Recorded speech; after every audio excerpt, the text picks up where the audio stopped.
Chers amis, je reviens d'un petit voyage dans le futur. Oui, vous m'avez bien compris, je suis de retour du futur.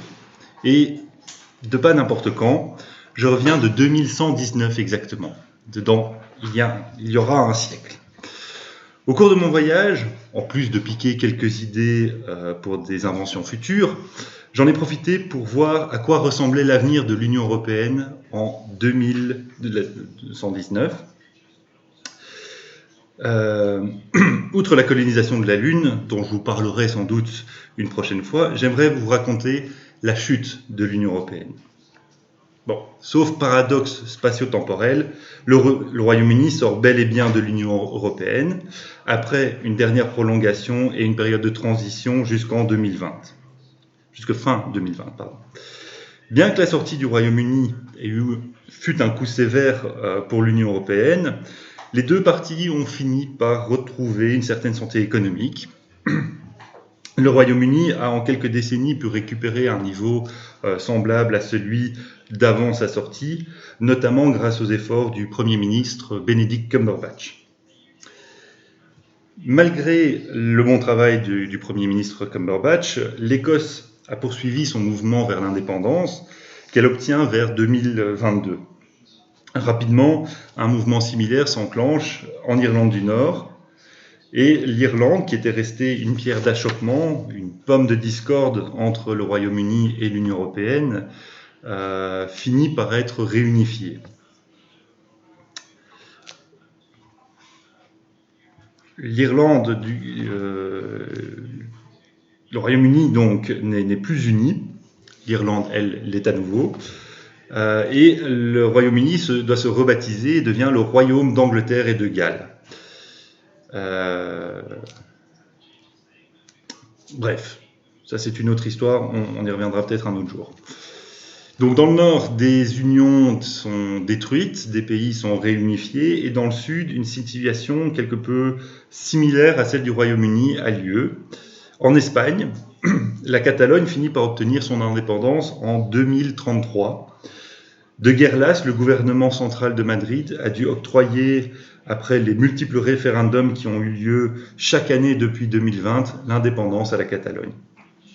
C'est le début de la fin pour l'Espagne, car rapidement le Pays Basque, la Galice et même l'Andalousie demandent d'abord et exigent ensuite et obtiennent leur indépendance. Pardon.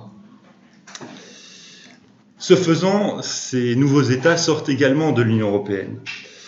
Chose inhabituelle, l'Espagne va demander une suspension temporaire de son statut de membre de l'Union européenne, et malheureusement cette suspension deviendra définitive lorsque les néophalangistes prendront le pouvoir en 2062. Ça aussi, c'est une autre histoire. Un autre fait marquant de la chute de l'Union européenne fut le Visegradios, c'est-à-dire la sortie coordonnée de la Hongrie, la Pologne, la République tchèque et la Slovaquie qui composent en 2019, à l'heure actuelle, le groupe de Visegrad et qui ont été rejoints par la Roumanie et la Bulgarie en 2024. Le Visegradios se produit la dernière année où l'Espagne a effectivement présidé l'Union européenne, en 2039, et c'est ce qui explique la contraction de Visegrad et Adios, Visegradios. C'est pas moi qui l'ai inventé.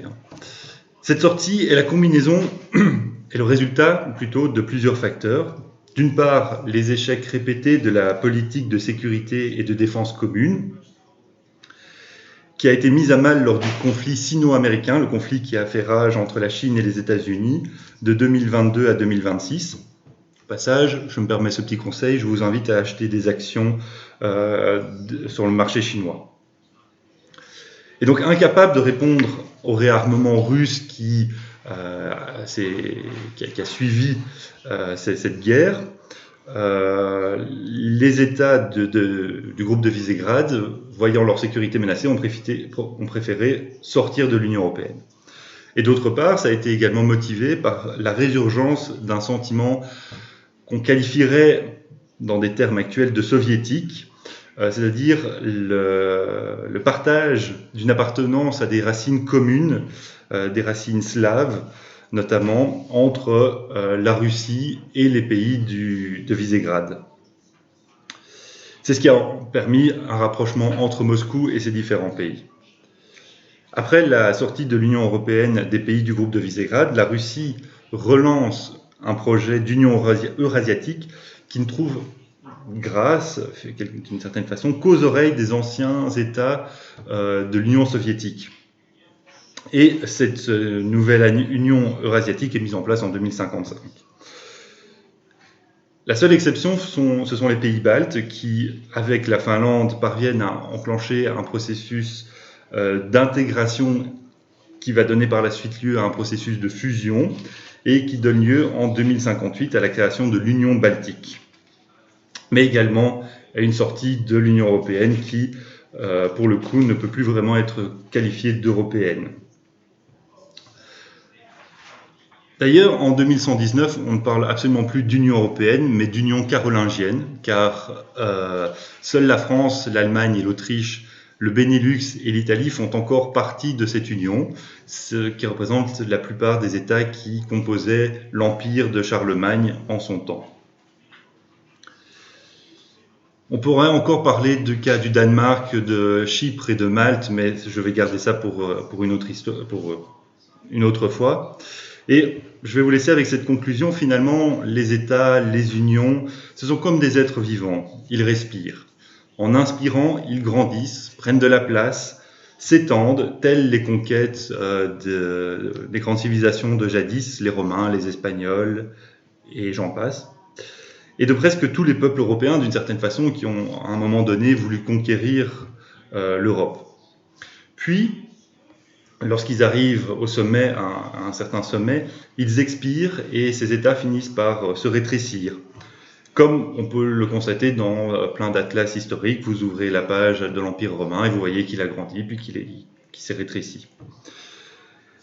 Ce n'est pas forcément une mauvaise chose, car en se rétrécissant, ces États peuvent se renforcer, corriger les défauts qu'ils ont eus et se préparer pour une nouvelle phase de leur histoire, une prochaine inspiration.